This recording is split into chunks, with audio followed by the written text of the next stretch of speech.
My name is Wayne Thompson, and at 73, I thought I knew everything about betrayal until my own son tried to throw me away. After my Margaret passed last year, Thomas started visiting more often, always eyeing my modest home. Last Tuesday, he drove me to the notary with that plastic smile, thinking he had sold my house from under me.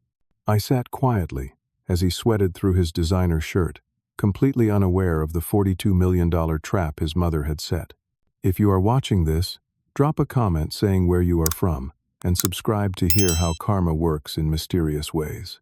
I met Margaret Lawson in the summer of '76 at a small bookstore in downtown Chicago.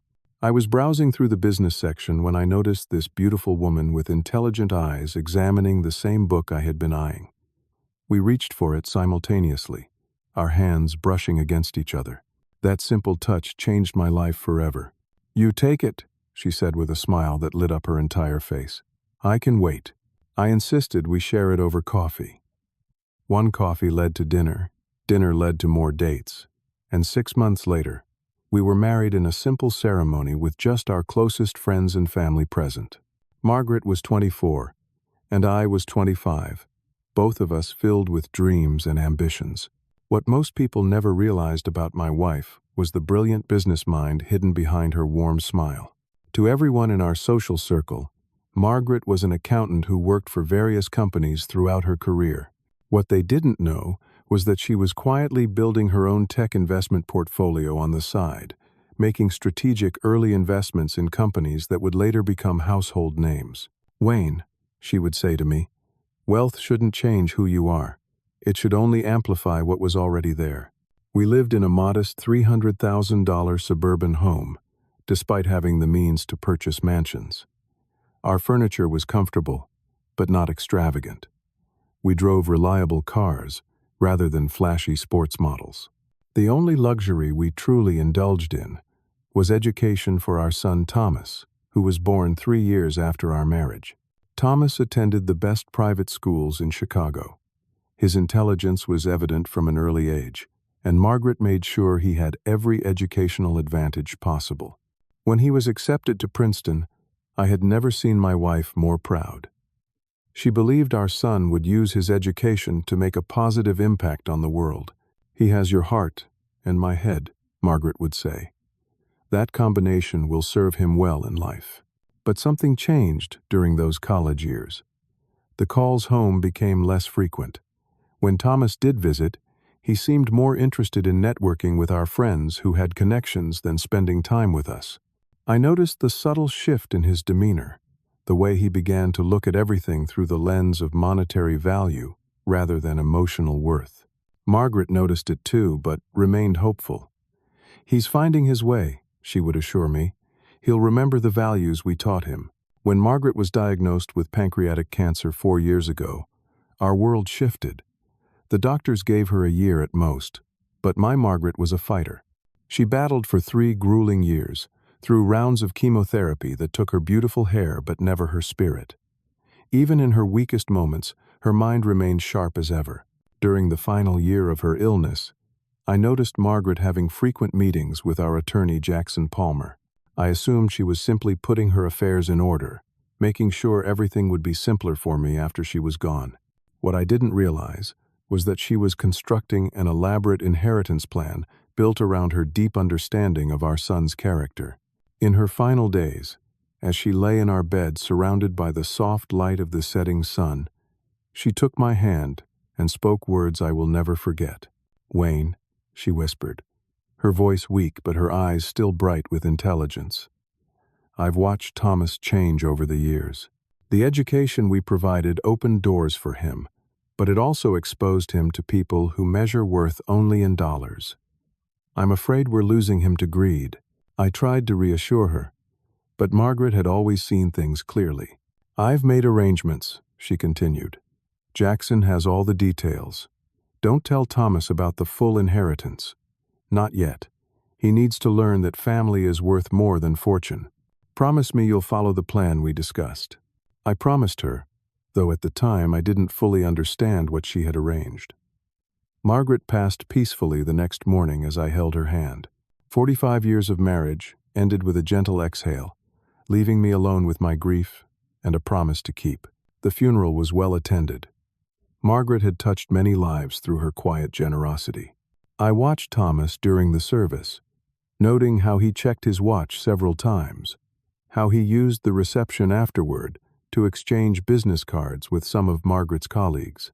My heart ached, not just for the loss of my wife, but for what seemed like the loss of the son we had raised. The months after Margaret's passing were quiet ones. I settled into a routine of morning coffee on the back porch, afternoon walks through the neighborhood, and evenings with books Margaret had loved. I missed her terribly, but I could feel her presence in every corner of the home we had shared. I wasn't ready to leave it, though I had no idea how soon that possibility would be forced upon me. 3 months after we laid Margaret to rest, Thomas began calling more frequently.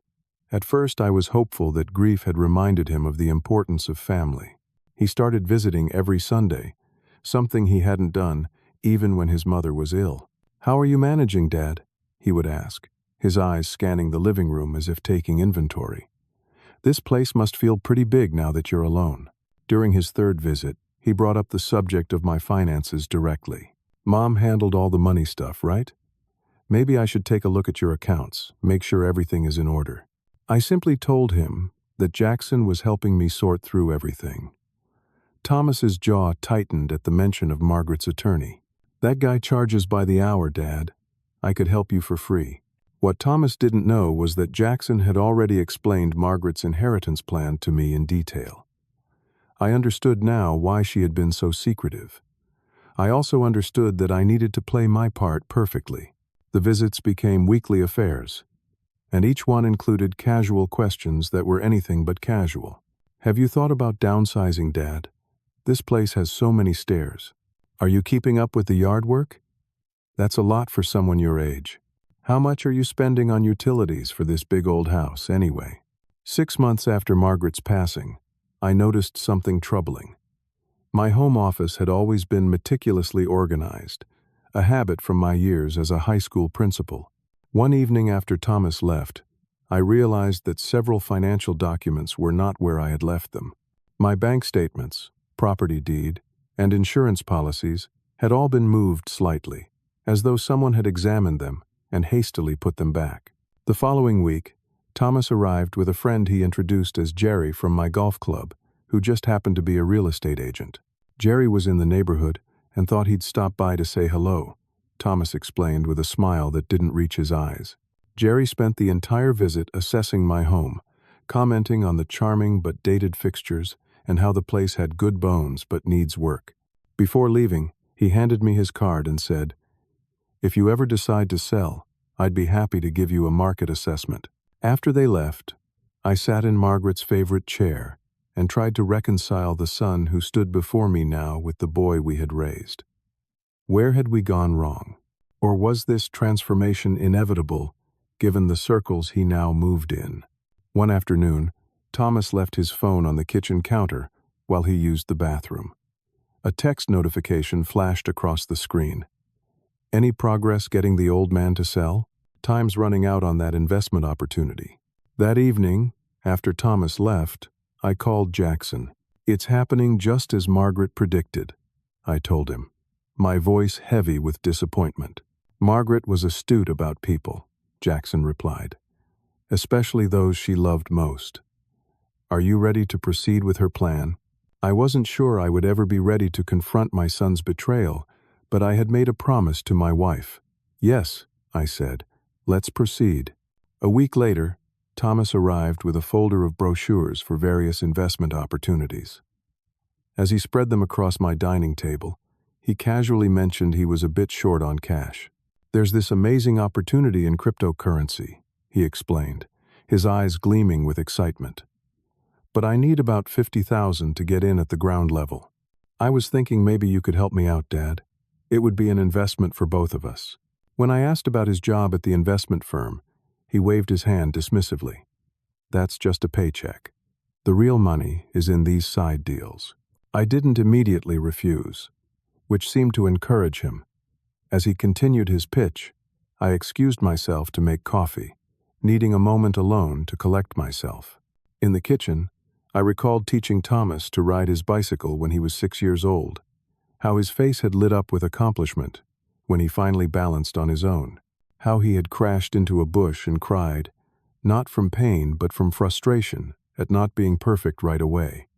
I had taught him then about persistence and patience. Somewhere along the way, those lessons had been forgotten. The next day, I hired a private investigator recommended by Jackson. Within a week, we discovered the truth behind Thomas's sudden need for money. He had accumulated nearly $200,000 in gambling debts through online poker. His investment firm job was hanging by a thread due to unexplained absences, and he had already taken a second mortgage on his own home. During his next visit, Thomas brought his wife Amanda along. I had always liked my daughter-in-law, a kindergarten teacher with a gentle spirit. As Thomas talked about the investment opportunity again, I noticed Amanda's discomfort. She avoided eye contact with both of us, fidgeting with her wedding ring continuously. When Thomas went to take a phone call in the garden, Amanda looked at me with tears in her eyes. "He's not himself lately, Wayne," she whispered. "He stays up all night on his computer. We're behind on our mortgage. I don't know what to do." Before she could say more, Thomas returned, and the mask of confident financial advisor slipped back into place. As they left, Amanda hugged me tightly, something she hadn't done since Margaret's funeral. I maintained my poker face throughout these visits, never letting on that I knew about Thomas's schemes. It was the hardest role I had ever had to play, watching my own son try to manipulate me while pretending not to notice. But I had promised Margaret I would follow her plan, and I intended to keep that promise. By the 8th month after Margaret's passing, Thomas had escalated his campaign. He arrived one Sunday with a stack of glossy brochures for various assisted living facilities. "Just thought we might browse through these together," he said casually as he spread them across my coffee table. "No pressure, just looking at options." The facilities looked pleasant enough in the photographs, with smiling seniors engaged in various activities. But as I flipped through the pages, I noticed they were all located over 50 miles away from my current home, far from my friends and community. "This one has a wait list," Thomas said, pointing to a particularly institutional-looking place. "But I know the director. He could get you in within a month if we act quickly." "I'm not sure I'm ready for something like this," I replied, watching his reaction carefully. Thomas's smile tightened. "Dad, you have to think about the future. What if you fall? What if there's a medical emergency and no one's around to help? Mom would want you to be safe." The invocation of Margaret's wishes felt like a knife to my heart. He was using his mother's memory as a manipulation tool, something I found difficult to forgive. A few days later, my neighbor Carol stopped by with a plate of her famous lemon squares. "Wayne, I thought you should know," she said as we sat on my front porch. "Your son came by yesterday when you were at your doctor's appointment. He was asking if I would keep an eye on you and report any concerning behavior. He seemed to think you might be showing early signs of confusion. I told him you're sharp as a tack, sharper than me most days, but he seemed determined." I thanked Carol for her honesty and assured her I was perfectly fine. Inside, though, I felt a cold anger building. Thomas was now attempting to build a case that I was mentally incompetent. The following Sunday, Thomas brought along someone he introduced as Dr. Brian Adams, a friend who specializes in geriatric care. Throughout dinner, Dr. Adams asked seemingly casual questions about my daily routine, whether I ever forgot appointments, if I had trouble sleeping. After the meal, he suggested that many people your age find independent living to be a challenge, and that I might benefit from a more structured environment. I later discovered through Jackson's resources that Dr. Adams was indeed a real physician, but one who had been reprimanded twice by the medical board for ethical violations. He was also Thomas's former college roommate. The situation took an even more disturbing turn when I found Thomas's tablet left carelessly open on my kitchen counter during one of his visits. A draft email was visible on the screen, addressed to a real estate agent. Property should be ready to list by end of month. Owner relocating to assisted living. Looking for quick sale. Price to move at $325,000. The tablet disappeared quickly when Thomas returned from the bathroom, But the message was clear. In his mind, my departure from my home was already a done deal. 3 weeks later, Thomas orchestrated what I can only describe as a staged accident. He had moved some of my living room furniture to create more space, and then called me urgently from the kitchen. As I hurried in, I tripped over an extension cord that hadn't been there before. Thomas caught me before I fell, then used the incident as evidence that the house was becoming unsafe for me. "See, Dad? This is exactly what I've been worried about. If I hadn't been here, you could have broken your hip or worse." The manipulation was becoming more transparent, his impatience more evident. During one visit, when I mentioned wanting to plant new rose bushes in the spring, Thomas couldn't hide his irritation. "Why bother? You probably won't still be living here by then." His mask was slipping, revealing glimpses of the contempt underneath. It was as if I had become an inconvenient obstacle to his financial salvation rather than his father. The most painful discovery came when Thomas accidentally left his phone behind after a visit. A notification appeared with a text from someone named Mark. "Any progress getting the old man's house on the market before spring? Inventory will be up by then, harder to get top dollar." Thomas's reply had been, "Working on it. Taking longer than expected. Old people are stubborn." I placed the phone exactly where he had left it and called him to return for it. When he retrieved it, I watched him check it anxiously, perhaps wondering if I had seen anything. The relief on his face, when he realized his messages were still locked behind his password, was evident. Throughout this period, I kept meticulous notes of every incident, every manipulation tactic Thomas employed. Jackson had advised this documentation would be important later. But beyond the legal necessity, the act of recording these betrayals helped me process them emotionally. It was still difficult to believe that my own son, whom Margaret and I had raised with love and values, could treat me as nothing more than an asset to be liquidated. Thomas began bringing his own financial advisor to our meetings, a slick man named Peter, who spoke exclusively in investment jargon and repeatedly suggested I simplify my asset portfolio by selling my home and placing the proceeds in accounts that Thomas would help manage. "At your stage of life," Peter said, during one particularly condescending presentation, "you want liquidity and simplicity. Property is neither liquid nor simple." What struck me most throughout this ordeal was not just Thomas's betrayal, but the elaborate justifications he constructed. In his narrative, he wasn't trying to take advantage of me. He was helping his aging father make sensible decisions. He wasn't plotting to sell my home from under me. He was ensuring my safety and comfort. The ability to twist reality to serve his purposes was perhaps the most disturbing aspect of his transformation. As difficult as this period was, I adhered to Margaret's plan. I played the role of the gradually yielding father, becoming incrementally more receptive to Thomas's suggestions while never quite committing. It was a delicate balance, giving him enough hope to continue his scheme while gathering the evidence Jackson would need. The emotional toll was immense. Each night after one of Thomas's visits, I would sit in Margaret's garden and talk to her as if she were still beside me. "You were right about him, Margaret," I would say to the evening air. "But I still hope we can save him from himself."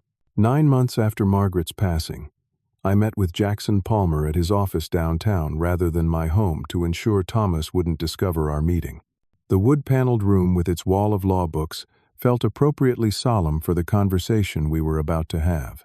"It's time to activate Margaret's inheritance plan," Jackson said, sliding a thick folder across his desk. She anticipated this scenario with remarkable accuracy. Jackson opened the folder to reveal documents detailing Margaret's $42 million estate. The figure still stunned me, despite knowing about her business success. My wife had been even more astute with investments than I had realized. "Margaret structured the inheritance very specifically," Jackson explained. "The bulk of the estate is held in a trust with clear conditions. Those conditions were Margaret's masterstroke.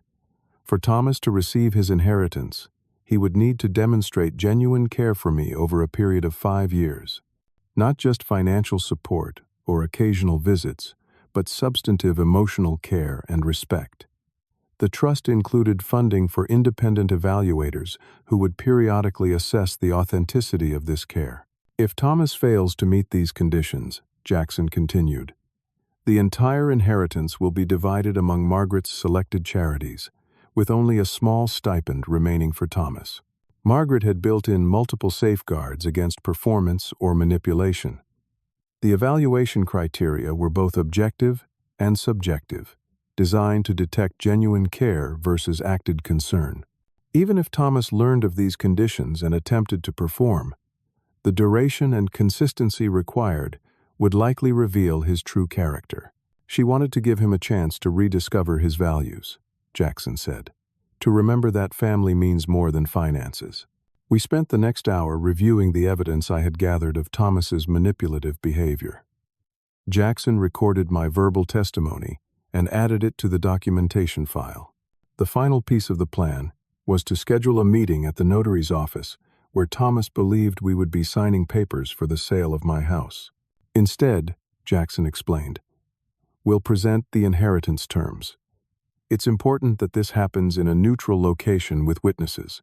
As I prepared to leave Jackson's office, he asked me a difficult question. Are you sure you want to proceed with this, Wayne? There's still time to change course. I thought about Margaret, about the son we had raised, and about the man he had become. I'm sure, I replied. This isn't just about the money. It's about trying to save Thomas from himself. Margaret understood that sometimes the kindest thing you can do for someone is to hold them accountable. The week before the scheduled notary meeting, I gave Thomas one final opportunity to be honest with me. During his Sunday visit, I asked him directly about his financial situation. Is everything all right with your finances, son? You know you can talk to me if you're in trouble. A flash of panic crossed his face, quickly replaced with his now familiar, reassuring smile. Everything's great, Dad. Business is booming. Why do you ask? You've been talking a lot about money lately. Selling the house, investments, assisted living. I just wondered if there was something behind it all. Thomas put his hand on my shoulder, a gesture that once would have felt genuine but now seemed calculated. I'm just concerned about you, that's all. Making sure you're taken care of as you get older. That evening, after Thomas left, I heard him on his phone in the driveway, his voice excited. It's happening. We're meeting with the notary on Tuesday. Dad's finally agreed to sell. I told you I could handle him. I watched from the window as my son punched the air in triumph before driving away. My heart was heavy, but my resolve was firm. Margaret had seen this coming, and now her plan would unfold exactly as she had designed it.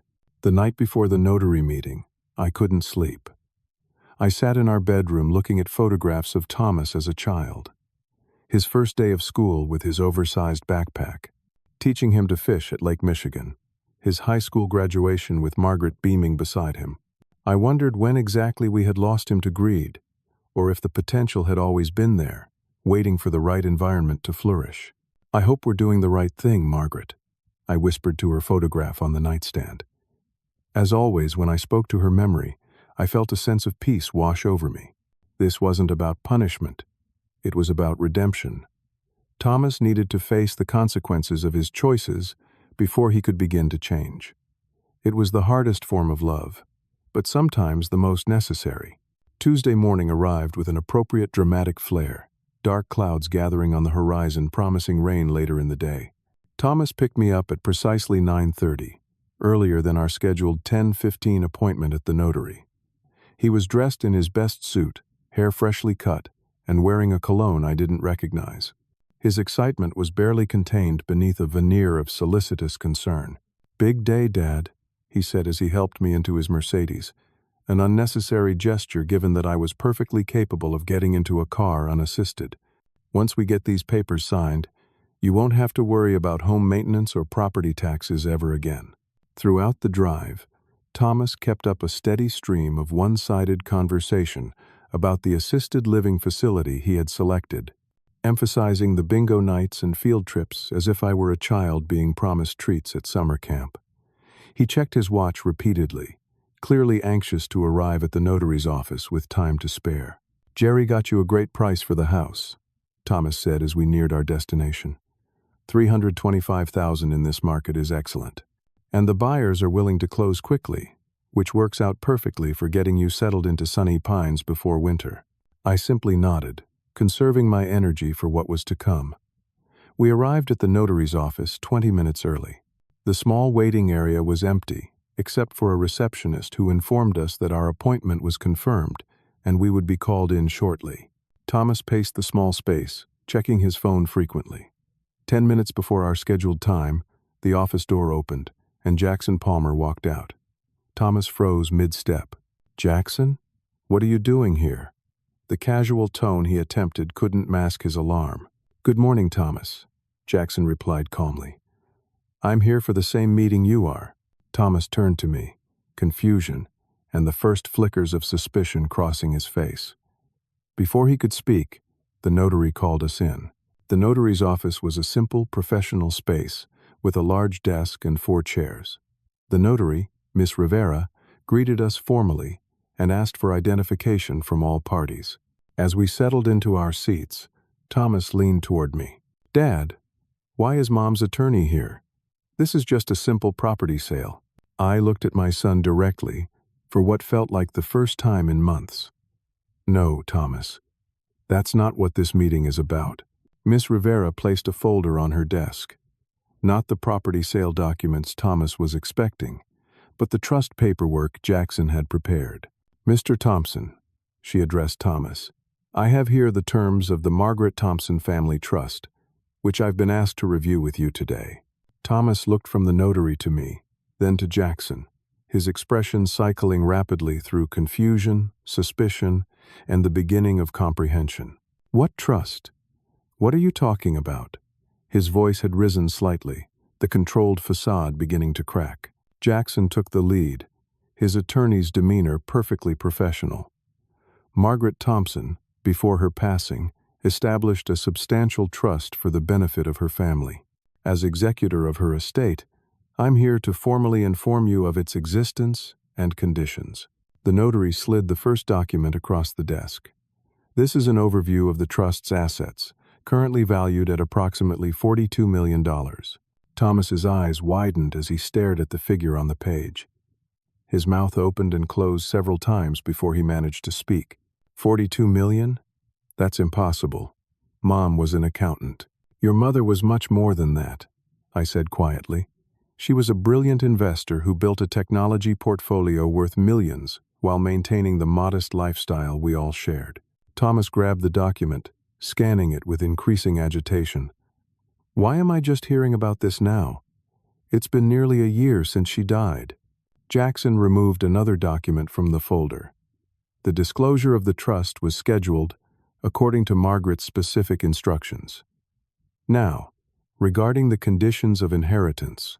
As Jackson and the notary explained the terms Margaret had established, I watched my son's expressions shift like weather patterns. Initial shock gave way to calculation, then anger, then a desperate attempt to regain control of the situation. The trust stipulated that Thomas would need to demonstrate genuine care and respect toward me for a period of 5 years before receiving his inheritance. There would be regular evaluations by independent parties, reviews of our interactions, assessments of Thomas's behavior and intentions. Any attempt to circumvent these conditions would result in immediate forfeiture of the inheritance. "This is ridiculous," Thomas sputtered. "You can't put conditions on an inheritance like this. It's my mother's estate. I'm her son. I have rights." "Actually, he can," Miss Rivera interjected. "A trust creator has broad latitude to establish conditions for distribution, provided they aren't illegal or against public policy. These conditions are legally sound." Thomas turned to me, his face flushed with anger. "Did you know about this all along? Were you testing me?" I met his gaze steadily. "I learned about the full extent of your mother's estate after she passed. And yes, I've been aware of your intentions regarding my house for some time now." Jackson placed a third document on the table. "We have compiled evidence of numerous instances where Thomas has attempted to manipulate his father into selling his home for financial gain, misrepresented his father's mental capacity to neighbors and acquaintances, and made arrangements to sell the property without full disclosure or consent. The document included dates, times, and details of Thomas's actions over the past months, including transcripts of phone conversations, copies of text messages, and statements from witnesses, including my neighbor Carol and the real estate agent Thomas had been working with. Thomas stared at the evidence, his confidence visibly crumbling. "This is all a misunderstanding. I was just trying to help Dad. He needs assistance at his age." "Is that why you referred to me as the old man in messages to your real estate contact?" I asked quietly. "Is that why you told your friend Mark that you were working on getting my house on the market, even though I had never agreed to sell?" The direct quotation of messages Thomas thought were private landed like physical blows. He flinched, then attempted to backpedal. "Dad, you're taking those out of context. I was stressed about money, yes, but everything I did was with your best interests in mind." Miss Rivera cleared her throat. "Mr. Thompson, as a notary public, I'm here to authenticate documents and witness signatures, not to mediate family disputes. However, the evidence presented appears substantial and concerning." Thomas's desperation became palpable. He turned to Jackson, attempting a different approach. "There must be some way to contest this. My mother wasn't in her right mind toward the end. The cancer, the medications. Margaret Thompson was mentally competent when she established this trust," Jackson replied firmly. "We have comprehensive medical documentation confirming her capacity, as well as video recordings of her explaining her wishes and reasoning. She anticipated this exact response, Thomas." That statement seemed to finally break through Thomas's defenses. The realization that his mother had predicted his behavior, had seen through him so completely, struck him with visible force. For a brief moment, shame flashed across his features before being replaced by cold anger. Thomas stood abruptly, knocking his chair backward. "This is extortion. You're using Mom's money to control me. I'll fight this. I'll contest the will, the trust, everything." Jackson remained calm. "You're welcome to try, but Margaret consulted with 3 separate estate specialists to ensure the trust would withstand legal challenges. Contesting it will only deplete your resources further." Thomas looked at me, his expression a complex mixture of rage, humiliation, and something else I couldn't quite identify. Perhaps the first glimmer of genuine self-reflection. "I didn't think you had this in you, Dad," he said, his voice low and dangerous. "I didn't think you could be this cruel." "This isn't cruelty, Thomas," I replied, my heart breaking despite my resolve. "This is your mother's last attempt to help you remember who you really are." Thomas grabbed his coat and stormed out of the office, slamming the door with enough force to rattle the diplomas on the wall. Through the window, I watched him pace the parking lot, punching numbers into his phone with furious jabs of his finger. The notary began gathering the documents, her professional demeanor never wavering despite the dramatic scene she had just witnessed. "Would you like to proceed with the formal acknowledgement of the trust terms, Mr. Thompson?" I nodded, feeling suddenly exhausted. As I signed where indicated, I wondered if Margaret's plan had been too harsh, if we had just destroyed whatever relationship remained between father and son. But then, I remembered her words. "He needs to learn that family is worth more than fortune." The lesson was painful, but necessary. Whether Thomas would learn from it remained to be seen. The drive home from the notary's office was silent and solitary. Jackson had offered to take me, but I needed the quiet of a taxi to process what had just happened. Rain fell steadily against the windows, mirroring the heaviness in my heart. I had held firm to Margaret's plan, but the look of betrayal on Thomas's face would haunt me for a long time. When I arrived home, the house felt emptier than usual. I made tea in Margaret's favorite pot and sat in the living room, waiting. I knew Thomas would reach out eventually, once the initial shock and anger had subsided. The question was what form that contact would take. I didn't have to wait long. The first text arrived at 4:30 that afternoon. "How could you do this to me? Your own son?" I didn't respond, following Jackson's advice to let Thomas process the revelation without engagement from me. A second text followed 20 minutes later. Do you have any idea what this means for my financial situation? I'm in trouble, Dad. Real trouble. By 7 that evening, the tone of the messages had shifted from accusation to desperation. I need to talk to you. It's urgent. Please call me back. At 8:15, my phone rang.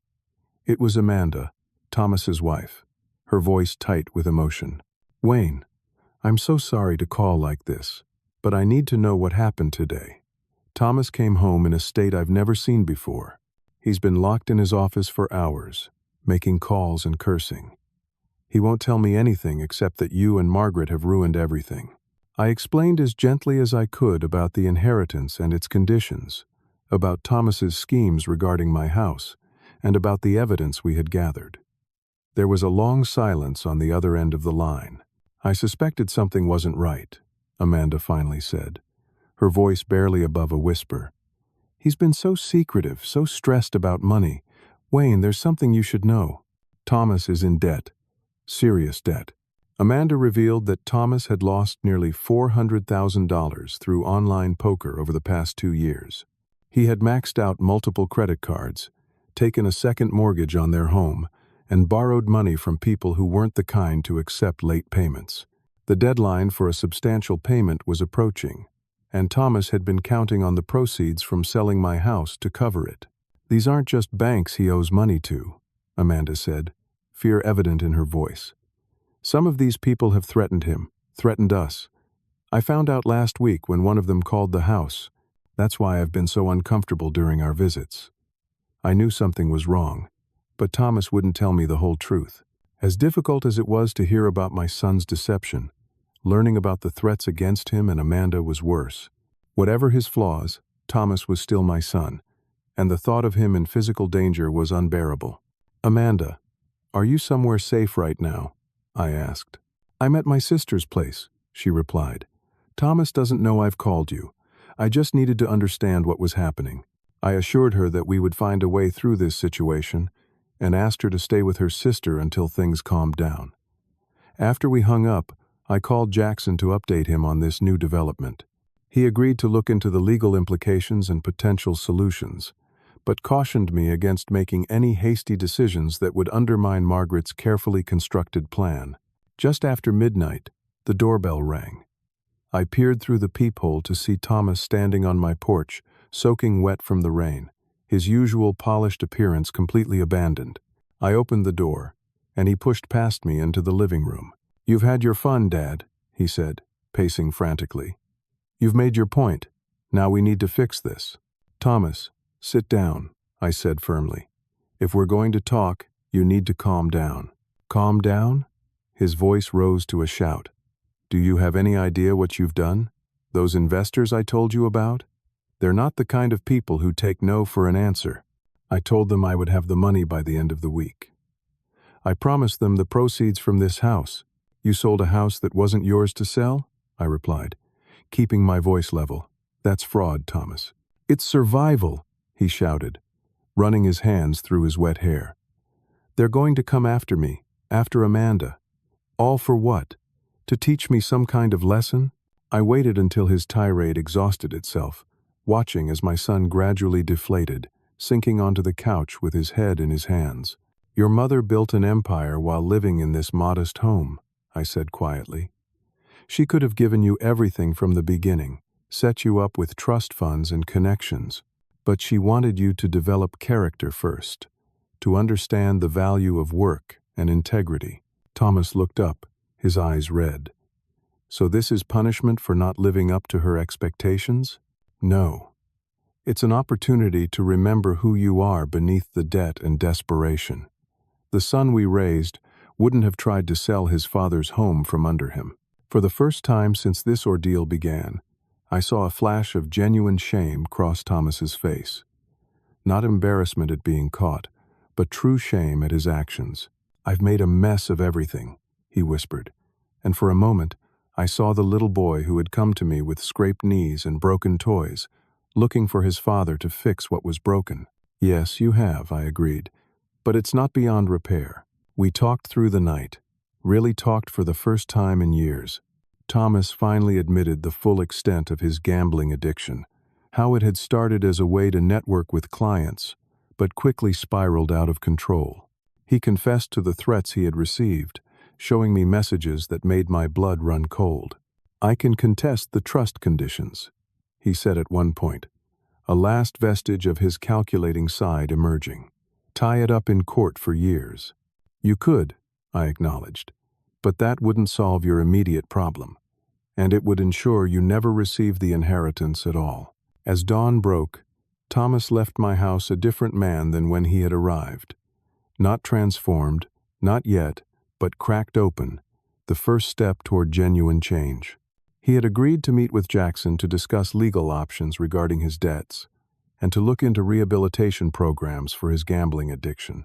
As I closed the door behind him, I felt both emotionally drained and cautiously hopeful. The confrontation had been painful but necessary, like lancing a wound to allow healing to begin. Whether Thomas would follow through on his promises remained to be seen, but at least the truth was finally in the open. I had just made coffee when my phone rang. It was Thomas, his voice urgent and tight with fear. "Dad, they're here. The people I owe money to. They're outside my house. I don't know what to do." The panic in his voice sent a chill through me. "Have you called the police?" "I can't," he replied, his voice dropping to a whisper. "Some of these guys have connections. It would make things worse." "Where's Amanda?" "Still at her sister's, thankfully." "Dad, I'm scared. I've never seen these guys in person before, but they look serious." I told him to lock all doors and stay away from windows while I called Jackson. This situation had escalated beyond a family matter into potentially dangerous territory. Whatever mistakes Thomas had made, he didn't deserve to face physical harm. That phone call marked a turning point in our relationship, though neither of us recognized it in the moment. For the first time in years, my son had turned to me in a moment of genuine need, not with manipulation or ulterior motives, but with the simple trust of a child seeking protection from a parent. It was a beginning, tentative and born of crisis, but a beginning nonetheless. 6 months after the dramatic revelation at the notary's office, Thomas and I sat in the office of Dr. Elena Martinez, the family therapist we had been seeing weekly since the crisis. The comfortable room with its soft lighting had become a safe space for the difficult conversations necessary for rebuilding our relationship. "Wayne, would you like to share your reflections on the progress you've observed?" Dr. Martinez asked, her gentle guidance having been instrumental in our healing process. I looked at my son, noting the changes both subtle and profound. The designer suits had been replaced by casual clothes, the slick confidence by a more authentic presence. Thomas had lost weight, gained some gray at his temples, but his eyes were clearer than they had been in years. "I see someone who is finding his way back to himself," I said. "Someone who is doing the hard work of recovery, one day at a time." Thomas managed a small smile, the kind that reached his eyes rather than the artificial one he had worn during his manipulative phase. "Some days are harder than others," he admitted, "but I haven't placed a bet in 172 days. The journey to this point had been neither straight nor easy. Following Thomas's panicked call about his debtors, Jackson had helped us navigate a complex legal and financial situation. We had involved law enforcement after all, as some of Thomas's creditors had crossed state lines in their collection attempts, making it a federal matter.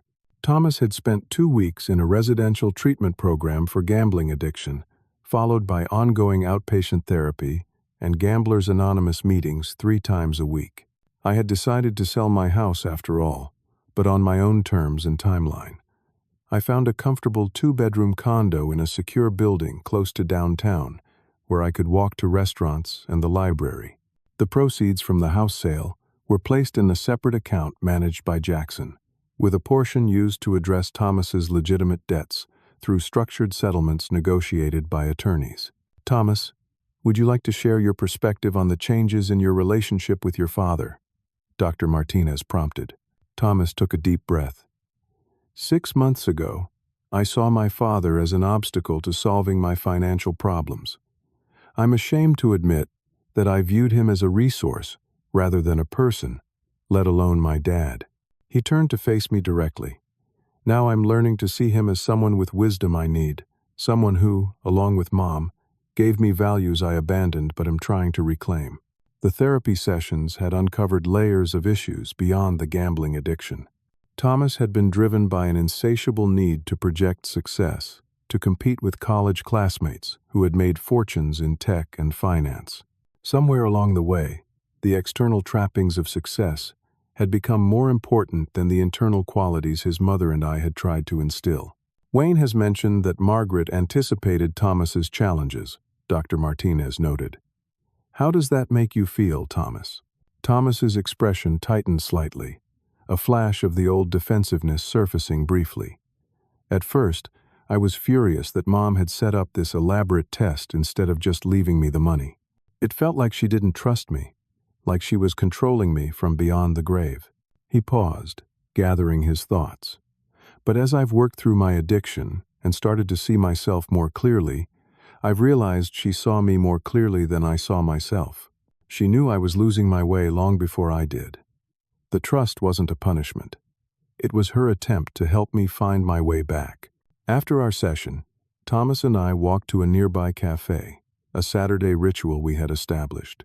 He was working as an account manager at a small marketing firm now, a step down from his previous position, but one that came with regular hours and less pressure.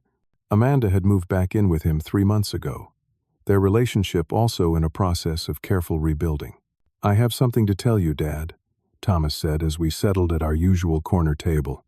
"Amanda and I are expecting a baby. We just found out last week." The news caught me by surprise, a bubble of joy rising in my chest. "Thomas, that's wonderful. Your mother would have been so happy." "We're thinking Margaret for a girl's name," he said, his voice thick with emotion. "If that's okay with you." I reached across the table to squeeze his hand, words temporarily beyond me. In that moment, I felt Margaret's presence so strongly, it was as if she had joined us at the table, her wise eyes seeing the healing that was slowly taking place. The inheritance situation remained complex. Jackson and I had modified some of the trust conditions, maintaining the 5-year evaluation period, but adding provisions for partial distributions based on demonstrated recovery milestones. Thomas had initially resisted the idea of being monitored, but had gradually come to accept it as part of the consequence of his actions and a structure that supported his recovery. "I understand now why Mom set it up this way," Thomas reflected as we walked back to my condo later. "It's not about the money. It never was. It's about remembering what matters most." I thought about Margaret's words to me in her final days. "He needs to learn that family is worth more than fortune." She had seen so clearly what was at stake, had crafted her plan, not out of punishment, but out of profound love and understanding. "Your mother was the wisest person I've ever known," I told Thomas. "She believed in you, even when she was most concerned about your path. She never gave up on the good man she knew you could be." Standing at the threshold of my new home, smaller but filled with carefully selected belongings that carried memories of my life with Margaret, I looked at our son and saw genuine growth. The path ahead would not be without challenges. Recovery is never a straight line, and trust once broken takes time to rebuild. But we had made a beginning. In the year since Margaret's passing, I had learned difficult lessons about family, about the courage it takes to hold someone accountable when it would be easier to enable them, about the delicate balance between consequences and compassion. I had honored my promise to my wife, following her plan even when it broke my heart to do so. And in doing so, we might have saved our son from a path that would have led to even greater pain. "Trust must be earned," I told Thomas as he prepared to leave. "Love must be genuine. Your mother understood that better than anyone." He nodded, the wisdom beginning to take root within him. "I'm trying, Dad. Every day I'm trying." As I watched him walk toward his car, I whispered to Margaret, wherever she might be, "He's finding his way back, my love. Your plan is working. Have you ever had to practice tough love with someone you care about? I'd love to hear your stories in the comments below." Sometimes the most painful decisions are the ones made from the deepest love. If this story resonated with you, Please hit that like button and subscribe to hear more stories about family, redemption, and the wisdom that comes from life's most challenging moments. Thank you for listening. And remember that sometimes staying silent is the loudest form of love.